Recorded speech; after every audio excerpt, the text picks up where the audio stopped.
I have a couple of friends who I'm insanely grateful to. I was scared to tell them anything that was going on. Chemical engineering is a hard major.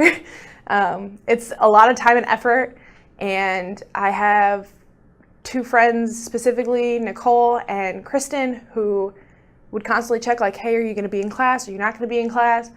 One of them would swing by in the mornings to pick up any homework that I'd gotten done, just in case I didn't know if I was going to make it to class or not, so they could get it turned in. I remember we had an exam coming up for our heat and mass course, and I hadn't been in class in like 2 weeks. I just hadn't made it to lecture, and they were studying one night, and I ended up not being able to make it out. And it was the night before the exam, and I finally made it on campus with them.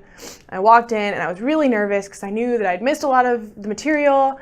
I was behind, but I didn't want to keep skipping exams. You know, those are important. And I walked in and I sat down at a table, and immediately each one of them came up on either side of me, plopped down. One of them pulled out a notebook, and they're like, okay, so we've got a plan of how we want to cover this for you. So Kristen's going to cover this part of the class for you and talk you through these examples. And when she's done, she's going to go back and work on this. And I'm going to come over and talk through this for you.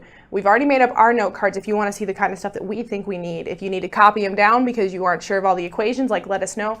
But they got me prepared for an exam in like 30 minutes, and I still scored above average in the class. I mean, the average was like a 55, and they had me scoring 70s on the exam. And it would have been really easy to leave me behind and let me struggle, you know? It takes time and effort to sit down and say, okay, what do we need to cover with her? What do you think is important? What should we expect on the exam? How do we get her up to speed? But I had friends who refused to leave me behind just because I was sick. And they never looked at me as, oh my goodness, she's a pain. You know, they're like, hey, do you want us to bring you something? Hey, do you want us to come over and study at your place instead? Would that be easier? It was never an inconvenience to them or getting upset with me when I had to get up and leave the classroom.